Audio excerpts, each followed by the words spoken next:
Hey again everyone, welcome back again di Bitcoin Update. Dan hari ini saya mau tambahin untuk Ethereum Update. Let me know guys, kira-kira di kolom komen apa nih yang bakal jadi altcoins yang saya perlu update berikutnya. Probably Cardano, XRP, BNB itu biasanya udah jadi pilihan sejuta umat ya teman-teman sekalian.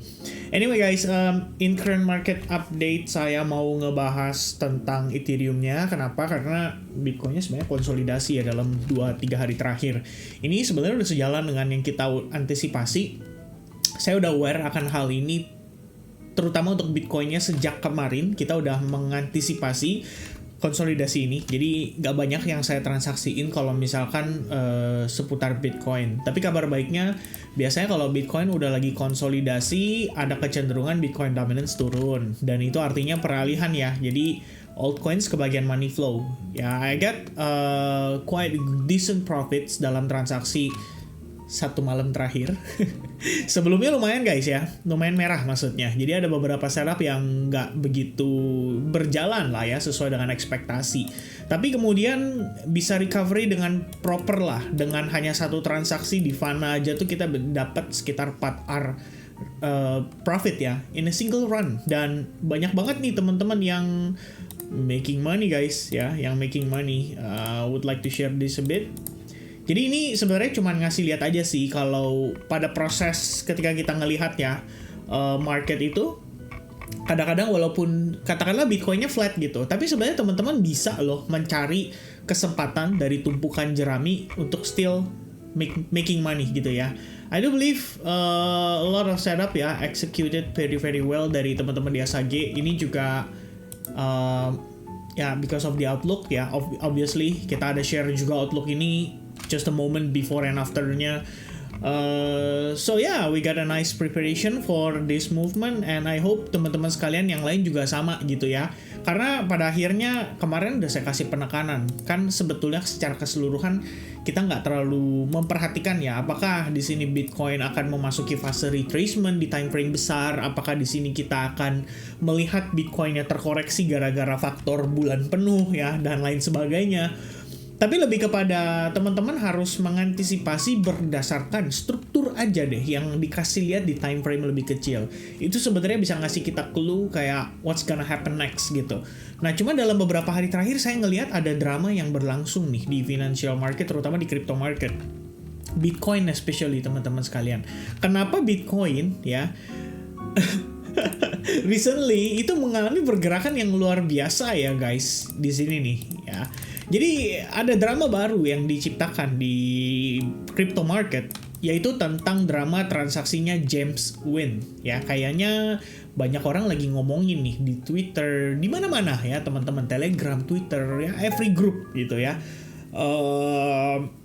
Ya katakanlah kayak Watcher Guru dan lain-lain itu juga sama gitu loh, ngebahas tentang si James Wynn punya transaksi. Jadi diperhatiin nih liquidation level dia pada hyperliquid, dan tampaknya every time dia melakukan transaksi dengan impulsif, spike ini terjadi. Dan ini yang terus terang bikin saya sedikit kewalahan ya, apalagi kayak mendekati jam-jam tertentu, spesifiknya kayak New York Open, memang jamnya manipulasi, jadi kayak proses yang berlangsung tuh bener-bener signifikan dan cepat sekali. Ada beberapa setup sebenarnya bisa perform dengan proper, tapi akhirnya jadi nggak perform gitu kan, karena kesulitan tersebut teman-teman sekalian. Dan ini sebenarnya adalah sesuatu yang kita perlu sama-sama ya melakukan adaptasi.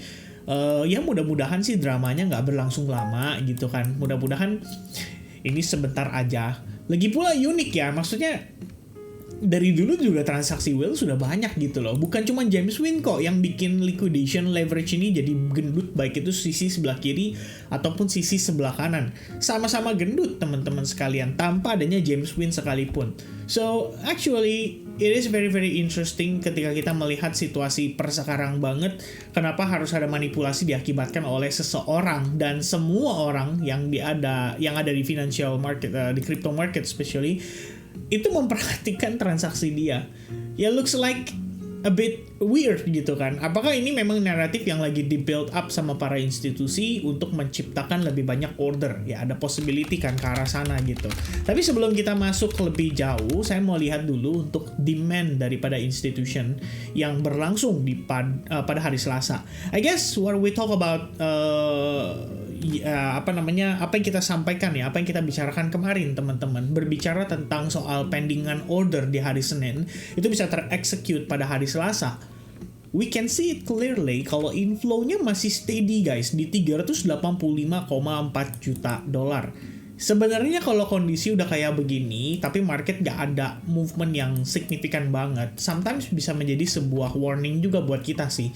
Kadang-kadang biasanya selalu disambut dengan adanya koreksi gitu ya. Pada beberapa case, saya pernah lihat ada inflow kayak berturut-turut dalam beberapa hari, dan di akhir itu disambut dengan correction gitu.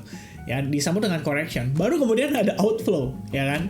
Institusi itu kayak gitu. Jadi mereka juga bukan, kita bilang institusi kan bukan semuanya klien dari, maksudnya bukan semua klien dari asset management ini adalah institusi. Most of the time juga banyak retailnya gitu ya. For example kayak gini, ini terjadi pada bulan Januari. And then somehow di tanggal 27 kita udah mulai ngelihat ada outflow massive. Ya, ini orang taking profit dan lain sebagainya, itu bisa terjadi teman-teman. Itu terjadi satu kali. Kemudian massive inflow lagi yang saya lihat itu berlangsung pada sekitaran pertengahan Maret.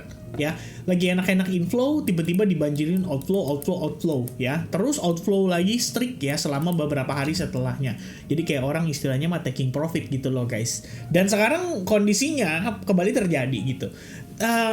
Ya somehow kalaupun sampai mereka melakukan profit taking, saya rasa itu adalah hal yang kita patut wajari juga sih, mengingat mereka udah make money gitu kan. Dan somehow buat mereka yang belinya di pucuk pasti mempertimbangkan gitu kan, kenapa ini nggak ada extra rally gitu ya, ketika mereka mengharapkan lonjakannya bisa lebih signifikan tapi kok slow aja nih marketnya. Nah itu kan secara psychology menimbulkan rasa khawatir juga, apalagi kalau nge-hold dalam keadaan drawdown ya, minus atau floating minus selama beberapa hari, retailnya juga pasti ketar-ketir, kira-kira gitu. But so far guys, kalau kita ngeliat pergerakan daripada Bitcoin sendiri, dan juga kalau kita mengacu pada US equity, setelah sempat ada big retracement, I guess S&P 500 start having a nice reaction. Datang dari range atau zona yang bisa dibilang menjadi salah satu karakteristiknya US equity, yaitu area-area seperti fair value gap. Dan fair value gap itu juga memang kalau kita lihat sih sedikitnya ada confluence lah ya dengan previous support resistance. Jadi kayak jatuhnya break, retest, ngambil order, and then start rebound lagi. Setidaknya dalam 2 hari terakhir kita ngelihat ada nice impulsive rally ya. Berlangsung di sini lebih kurang sekitar 2%-an. Dan biasanya kalau 2%-an di sini ya betanya kayak si Bitcoin itu rally-nya bisa lebih signifikan. Setidaknya dari hari Senin kita ngelihat Bitcoin naik juga guys. Ya, udah sempat 3,5% lah lebih kurangnya.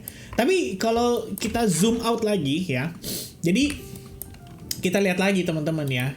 Kemarin kan saya udah jelasin nih bahwa sebenarnya in terms of structure we are still bullish gitu. Kayak nggak ada reason untuk kita katakan bahwa ini udah bearish loh, ini bakalan bearish loh gitu kan. Apalagi kalau kita cuma mengacu pada indikator-indikator yang sebenarnya bisa kasih kita false signal gitu.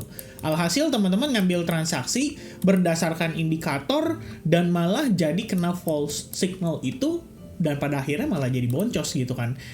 So buat saya ideally kita follow the structure gitu. Ini kalau kita berbicara secara tradisional dulu deh. Anda lihat di sini ada resistance. Resistance di break and then ditest jadi support. 2 kali ditest masih jadi support. Jadi so far dia bertahan dengan baik tuh di atas area support resistance itu. Itu pertama kita take note. Kedua teman-teman, in terms of structure, we have a higher high, we have a higher low, we have another higher high, dan saat ini baru potensi ya higher low. Kenapa potensi, Vin? Karena kita harus tunggu dia break dulu dari sini. Baru itu valid jadi higher low-nya. Gitu guys. Ya, tapi pada prosesnya mungkin nggak smooth. Apalagi kalau kita lihat ya, ini katakanlah minggu sebelumnya aja deh, pada sekitaran 10-19 Mei. Butuh waktu 8 hari kok. 1 minggu kita konsolidasi dulu sebelum akhirnya breakout. Ya, breakoutnya cuma butuh waktu berapa? 2 harian doang guys. Udah langsung breakout dan dia created higher high, naik $9.000. Tapi proses akumulasinya butuh waktu. Ya, 8 hari lebih kurangnya. Dia ranging aja di situ. Nah, sejak kita menciptakan higher high ini dan kita mengalami retracement, katakanlah sejak titik ini sampai dengan hari ini kita udah berlangsung lebih kurang 4 hari konsolidasi. Nunggu apa sih? Ya mungkin nungguin data yang saya sudah sampaikan kemarin, yaitu PCE Inflation Report yang akan dirilis pada hari Jumat setengah 8 malam.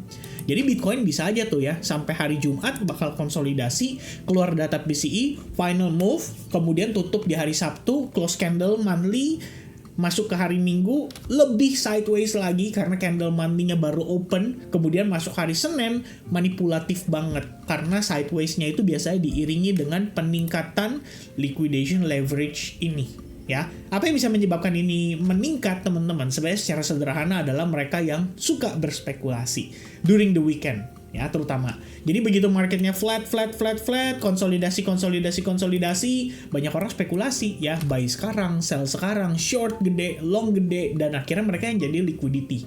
Ya, sumber liquidity.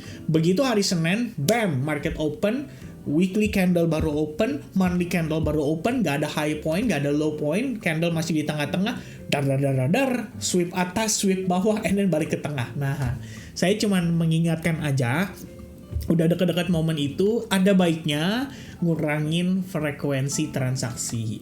Antara ngurangin frekuensi transaksi atau teman-teman ngurangin jumlah posisi. Itu udah lebih baik untuk dilakukan. Ya, itu kalau dari saya teman-teman sekalian. But yeah, for now, kita bisa considering apakah ini jadi sebuah symmetrical triangle pattern, which means ini jadinya A, B, and then probably one more push to the downside before kita ngelihat their rebound. Atau mungkin ya udah flat aja kayak begini gitu kan. Jadi dia nggak bentuk, nggak ada pattern, nggak ada pola gitu. Ya udah cuma begini aja nih. Intinya dia apa? Range gitu ya. Range itu artinya dia cuma bolak-balik di range tertentu dengan besaran $3.000. Jadi 3.000 ke atas, 3.000 ke bawah, 3.000 ke atas, 3.000 ke bawah, begitu aja. Sampai kapan? Sampai penentuannya PCE Inflation Report. Alright, so here's the detail teman-teman sekalian. Kalau kita lihat dari perspektif time frame yang lebih kecil lagi, sebenarnya ada dua zona yang akan saya marking. The first one adalah area supply ini, dan ini fresh banget guys. I mean, kita belum ngetes gitu, baru dekat aja udah dapat reaction kemarin gitu ya. Jadi kita bisa anticipate area itu sebagai potential zona resistance kita, and another range yang kita bisa tandain juga adalah area ini, merupakan support resistance ya dari previous movement-nya. Lalu kalau kita lihat dari sisi bawahnya ya, apakah di sini ada demand-nya? Ada teman-teman, dan sama-sama fresh juga. Sebenarnya udah sempat dites, tapi nggak fully sampai ke area order block-nya, habis itu dia udah rebound dan mantul. Jadi kalau misalnya kita lihat nih, ini bener-bener kita lagi kepantul aja nih antara dia testing ini duluan atau dia testing ini duluan, gitu kira-kira ya. Cukup membingungkan, ya saya rasa begitu. Saya rasa begitu, karena memang sideways market itu adalah market yang paling menyebalkan. Sepanjang pengalaman saya, ini yang paling banyak bikin saya malah jadi setoran kalau saya paksa transaksi. But luckily ya, ada beberapa setup yang saya pikir performance-nya cukup baik gitu ya, nggak terlalu buruk. Dan so far ngasih pergerakan yang cukup impulse. I think ini 3R ya. Oh belum sampai ya, dikit lagi. Tapi ya oke lah. Ya tetap masih ada yang bisa kita manfaatkan gitu ya. Dan ini udah dekat zona supportnya juga. Jadi kalau misalkan Bitcoin somehow dia naik ya hopefully Voxel ataupun Eidal ataupun beberapa setup lainnya ikut perform dengan cukup baik dan bisa langsung capai targetnya. Ya itu sebenarnya ekspektasinya. But for now guys, kalaupun dia kasih retracement lagi, memang lihat lagi internalnya, struktur saat ini cenderung bearish. Apalagi sejak ini diklaim nih. Jadi kita bisa katakan bahwa ini ada internal supply lagi yang pada akhirnya bisa dimanfaatin even buat time frame 5 menit guys. Tuh ya, kalau kalian lihat. Jadi secara sederhana, mau dia bullish kalau 5 menitnya aja kagak begini, ya dia nggak bakal bisa langsung rebound gitu. So at least we need this Bitcoin price ya untuk break dari previous high point dulu, creating higher high, baru kemudian retracement-nya ini. Nah, another opportunity. Ini another opportunity untuk dimanfaatin lagi dalam proses screening hari ini. Jadi kita ngelihat screeningan, kita lihat altcoins, oke gue mau trading yang mana nih ya, jadi alternatif tambahan gitu. Ya personally sih saya lagi mantau Eigen juga ya, tapi Eigen ini belum sampai zona saya dan masih dalam proses konsolidasi lumayan ya, di atas tapi bukan di bawah. Yeah, but that's we just gonna have to wait, okay? So guys, penjelasan saya seputar Bitcoin lebih kurang kayak gitu. Mungkin terkesan ambigu, tapi mohon maaf ya karena memang sideways aja nih marketnya. Cuma kalau saya boleh kasih clear statement, buat saya Bitcoin masih bullish. Even though kita break di bawah $107.000, kita bisa aja testing cuma ke order block and then still rebound. Jadi kita bisa anticipate any pullback, any discount, any good retracement yang pullbacknya korektif, itu bisa jadi good opportunity juga untuk kita manfaatkan supaya kita dapat risk to reward yang lebih bagus. Ya, jadi kalau teman-teman mau transaksi ya risk to reward harus oke gitu ya. Jangan risk to rewardnya kayak begini ibaratnya, stop loss segini tapi TP-nya cuma segini gitu kan. Atau stop loss-nya selebar mungkin, TP-nya cuma begini kayak 1:1, mau buat apa gitu ya. Ya kira-kira begitu guys, oke? Semoga cukup jelas. Nah, before kita tutup, karena tadi udah janji ya, saya pengen bahas sedikit tentang Ethereum. Guys, what happened with Ethereum? Kabar baik nih buat teman-teman holders Ethereum. Jadi kita ngelihat Ethereum finally bisa claim balik ya, area support resistance yang bisa dibilang sangat critical, yaitu di kisaran level $2.150. Saya sebelumnya kalau ini saya biarkan ya, karena jadi kenang-kenangan ya teman-teman ya. Waktu itu kita marking di sini, dapat beberapa kali akumulasi area beli dan runningnya bagus banget, 63% buat Ethereum. Sebelum akhirnya ya drop lagi gitu kan. So yeah, if lihat dia udah begini, either kita taking profit atau ketika kita ngelihat dia start failing to maintain the support level, ya harusnya diconsider untuk kurangin atau trim down position supaya nanti bisa buyback dengan range harga yang lebih murah. And I think kita ada sempat discussion juga, ya saya lupa di video yang mana atau di live streaming yang mana, tapi intinya kalau ngelihat dari Ethereum sendiri, ini sebenarnya cukup menariknya adalah dari sisi ini guys. Sebentar ya, saya coba untuk pakai chart mana ya, saya kemarin itu keluarin ya teman-teman. Coba di sini. Oke, how about here? Oke, nggak ada juga. Ya udahlah ya, kita pakai chart yang mana aja randomly ya teman-teman. Cuman di sini yang menurut saya cukup menarik adalah the moment kita ngelihat Ethereum having a nice liquidity sweep di range atau zona ini. Di saat yang sama sebenarnya kalau kita pakai Ethereum Bitcoin ya, ini udah masuk ke area yang luar biasa critical. Ya, saya pernah ada pembahasan, saya lupa di live streaming atau di spesifiknya satu video YouTube untuk ngebahas tentang Ethereum.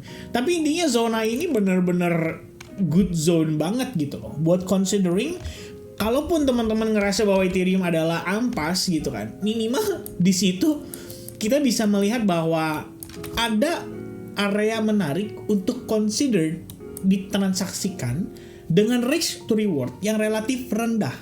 Dalam tanda kutip, kamu kalau misalnya buy di sini, risk kamu di sini di bawah low atau di bawah liquidity sweep-nya, Anda udah gain sekitar 3,75. Sampai sini dong. Udah gain sekitar 5R guys.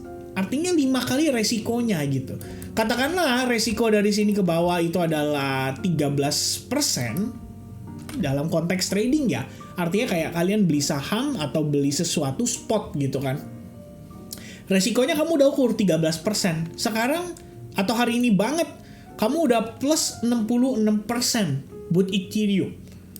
So, di luar daripada keseluruhan movementnya, yang katakanlah teman-teman merasa bahwa Ethereum harusnya bisa di 7.000, 5.000 gitu ya, Anda tetap make money hanya dengan memanfaatkan transaksi jangka pendek.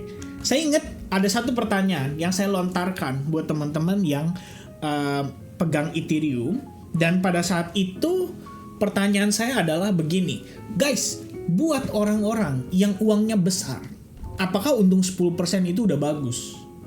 Dan banyak orang bilang bagus gitu, tapi ada juga yang bilang kurang bagus gitu kan.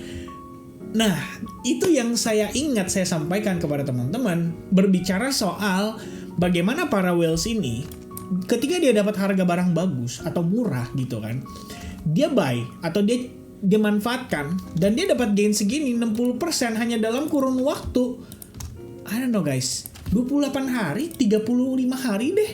Berarti hanya sekitar lebih kurang 1 bulan 60%. Kalau misalnya teman-teman duitnya katakanlah $1.000, $20.000, $10.000, $20.000 atau bahkan $100.000, mungkin nggak terlalu berasa ya. 100.000 jadi 166.000, nggak berasa nih, masih kecil gitu. Tapi kalau dia yang punya Ethereum dengan barang seharga $1 juta atau bahkan lebih, dia dapat gain segitu banyak teman-teman hanya dalam waktu sebulan. itu udah sangat signifikan sekali. Karena kalau kita ngelihat rata-rata dari stock market, andaikan kalian pilih ya stok-stok yang ada gitu kan, paling gain 20-30% itu bisa dicapai tapi dalam waktu yang relatif lama sekali. So ini adalah good deal gitu. Pada dasarnya kita ngelihat Ethereum pada kala itu ada sebuah peluang itu dan bisa dimanfaatkan. Bahkan seingat saya nggak ngomong soal dia bisa naik sejauh ini sih. Saya cuma expecting katakanlah whales itu beli dan dia naik sampai sini. Dapat 35%, menurut kalian udah oke belum gitu kan. Dan akhirnya ya banyak yang agree gitu kan. Kalau para whales itu punya duit yang luar biasa besar, dia cuma nyari 35% itu udah happy banget gitu loh. Dan akhirnya sekarang kabar baiknya adalah kita claiming back area support resistance ini. Jadi ini adalah gerbang tol lah ya, antara jalan menuju Bandung atau menuju Jakarta ibaratnya gitu kan. Dan kita udah masuk, udah lewatin gerbang tol itu. Ya katakanlah nanti satu titik Ethereum perlu yang namanya isi bensin gitu ya. Berarti Anda bisa expecting minimal dia retest ke sini. Ya kan? Retest before apa? Before dia naik lagi.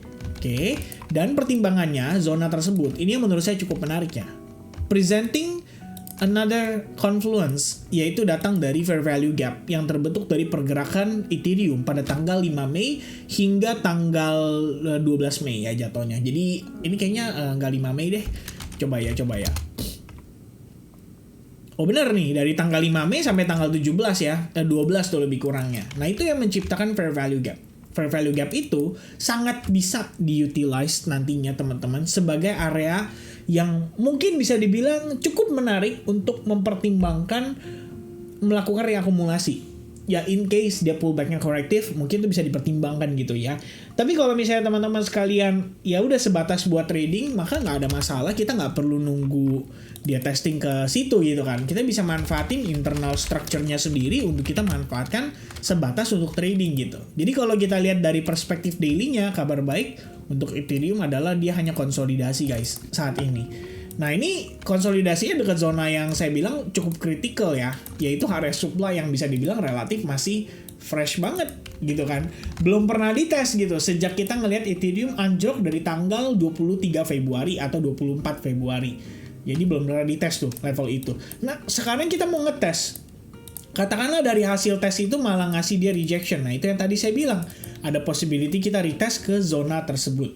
Tapi kalau misalkan dia tidak rejected dan pada akhirnya kita ngelihat secara struktur dia bullish aja, well, what we need to do is simple, teman-teman sekalian, yaitu follow the structure. Apalagi kamu lihat ini, wah ini pola inverted head and shoulders, break neckline. Kalau dia testing neckline bisa rebound lagi. Betul, itu salah satu yang kamu bisa perhatikan. Atau kalau teman-teman tipikalnya yang kayak saya, pemanfaatan saya probably akan dari zona ini. Mengingat zona tersebut memiliki proses liquidity sweep just a moment before dia shift back to bullish. Dan kalau kita lihat lagi, katakanlah ini dia created higher high ya dari struktur yang ada di sini. Valid teman-teman sekalian. Artinya ini struktur terakhir dia ciptakan lower low, failed untuk created lower low karena secara body akhirnya dia closing di atas, dan kalau saya extend ke samping dia juga bertahan di atas area support levelnya. Lalu high point sebelumnya yang bisa dibilang responsible atau bertanggung jawab menjadi lower high-nya itu akhirnya ditembus di sini. Dan setelah ditembus, pullback ini memberikan validasi bahwa sebetulnya Ethereum itu lagi shifting menuju ke bullish. Dan dengan demikian, kalau nanti dia pullback atau retracement, ini harusnya potensial untuk dia naik lagi. Kalau kita lihat dia naik lagi, maka yang kita antisipasi berikutnya adalah dia coba untuk testing high point ini. Karena high point ini menurut saya critical, bikin dia turun lumayan sangat drastis atau sangat signifikan. Logika saya adalah kalau harga turun, dapat reaction, dia testing mungkin bisa shift back to bearish gitu ya. Kalau misalkan memang dia tidak cukup kuat momentumnya untuk bertahan di atasnya. Nah ini yang akhirnya bikin kita ngelihat dia kayak, wah deviation, wah liquidity sweep, wah the grab ya, wah the gojek dan lain sebagainya, bikin harganya turun gitu kan. Nah bisa jadi consideration. But for now, before kita ngelihat itu, akan lebih wajar kalau kita ngelihat dia mantul dulu. ya. Karena ingat guys, before ada orang berjualan harus ada orang yang mau beli dulu, ya. Sebelum para whales-nya bisa jualan, whales-nya itu harus nyari pembeli dulu. Nah, pembelinya itu harus diciptakan lewat environment seakan-akan ini itu udah up only, tidak ada turunnya sama sekali. Kira-kira begitu. Jadi kalau buat saya, ini buat trading nih. Ini aja udah buat trading nih, opportunity. Tuh ya, risk to reward ideal nggak? Wah, oke banget nih ya risk to rewardnya. Kalau misalnya spot trading, risk kamu cuma 1 atau sampai 2% gitu kan. 2% lah katakanlah. Target kamu bisa dapat 7%. Good deal. Ya kan? Dan ini time frame kecil, jadi 1 jam. Katakanlah proses ini berlangsung hanya butuh waktu 2-3 hari. 2-3 hari, resiko kamu 2% tapi dapat 7%. Good deal nggak? Oh, good deal sih. Ya udah, itu yang dimanfaatkan teman-teman. Kira-kira begitu. Ya, guys, so that's gonna be the update untuk Bitcoin dan juga Ethereum. Thank you banget guys buat yang udah nonton video ini sampai selesai. Semoga kalian dapat insight yang positif dan Anda bisa belajar sesuatu dari apa yang saya sampaikan pada video update kali ini. Thank you very much for watching. I'll see you guys again in the next update. And bye-bye guys.